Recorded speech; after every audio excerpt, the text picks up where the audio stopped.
حضرت ابو ہریرہ رضی اللہ تعالی عنہ حضور اقدس صلی اللہ علیہ وآلہ وسلم کا ارشاد نقل فرماتے ہیں کہ جو شخص جمعے کے دن نماز عصر کے بعد اپنی جگہ سے اٹھنے سے پہلے 80 مرتبہ یہ درود شریف پڑھے، اللہم صلی علی محمد النبی الامی وعلی آلہ وسلم تسلیما، اس کے 80 سال کے گناہ معاف ہوں گے اور 80 سال کی عبادت کا ثواب اس کے لیے لکھا جائے گا۔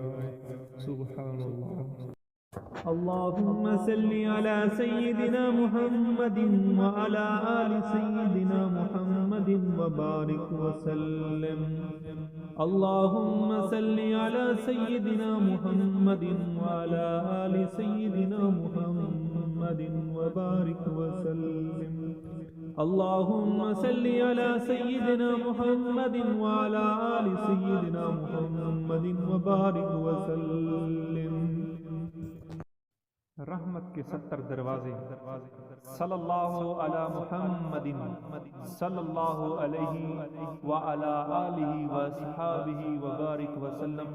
جو یہ درود پاک پڑھتا ہے تو اس پر رحمت کے 70 دروازے کھول دیے جاتے ہیں۔ ثواب کی نیت سے درود پڑھ کر شیئر ضرور کریں۔ شکریہ۔ حافظ ایم لقمان چینل کو سبسکرائب کریں۔